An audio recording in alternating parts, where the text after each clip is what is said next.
దేవుడు అందరివాడు. దేవుడు ఒక బీజేపీ కాదు, బీజేపీ సభ్యుడు కాదు. దేవుడు అందరివాడు. నేను అడుగుతున్నా ఇక్కడ మీరు చెప్పాలా, బాసరలో అమ్మవారి ఆలయం ఎప్పుడు కట్టిండ్రు? రాముడు చెప్పిన రాలేమని, రాముడు చెప్పిన రాలేదు.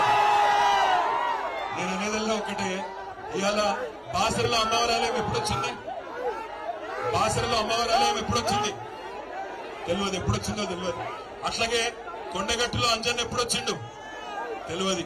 తిరుపతి వెంకన్న ఎప్పుడొచ్చిండు? మరి బీజేపీ ఎప్పుడొచ్చింది? 40 ఏళ్ల కింద వచ్చింది. ఏదో వీళ్ళే దేవుని ముట్టించినట్టు, వీళ్ళే దేవుని కాపాడుతున్నట్టు బిల్డప్. నేను అనేదల్లా ఒకటే, ఇట్లాంటి చిల్లరగాళ్ళు ఎప్పుడు ఉంటారు. ఈ చిల్లరగాళ్ళను పట్టించుకోవాల్సిన పని లేదు. మన పని మనం చేసుకుంటూ ముందుకు పోదాం. ఈ చిల్లరగాళ్ళను, ఆ చిల్లర పార్టీని పట్టించుకోకుండా పని చేసుకుంటూ పోదాం. తప్పకుండా 10 ఏళ్లు పనిచేసిన తర్వాత 10 ఏళ్లు అరే మీకు శ్రీరాముడు చెప్పిండ తమ్మి రాలేమని.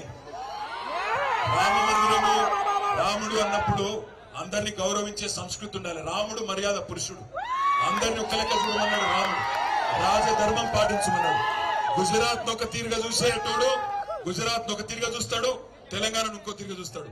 గుజరాత్ కేమో వేల కోట్ల రూపాయలు, లక్షల కోట్ల రూపాయలు, తెలంగాణకు బుడ్డ పైస ఇయ్యాడు. ఒక మెడికల్ కాలేజ్ ఇయ్యాడు, ఒక ఇంజనీరింగ్ కాలేజ్ ఇయ్యాడు, ఒక స్కూల్ కూడా తెలంగాణలో పైస ఇయ్యాడు. కానీ ఓట్లు మాత్రం కావాలి. అందుకే ఆలోచించమని కోరుతా ఉన్నా, మిమ్మల్ని అందరినీ ప్రార్థిస్తా ఉన్నా, దయచేసి దేవుని పేరు చెప్పుకొని అదానికి దోచిపెట్టే సన్నాసులను పట్టించుకోవాల్సిన అవసరం లేదు. అదానికి అంబానీలకు తొత్తులైన వాళ్లను పట్టించుకోకండి. 13 తారీఖు నాడు కారు గుర్తుకు ఓటేసి బ్రహ్మాండంగా ఆత్రం సక్కు గారిని గెలిపించి పార్లమెంటుకు పంపండి.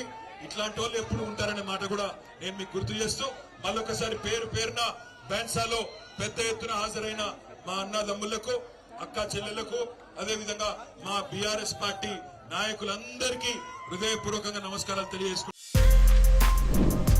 For more videos like this, subscribe Big TV channel.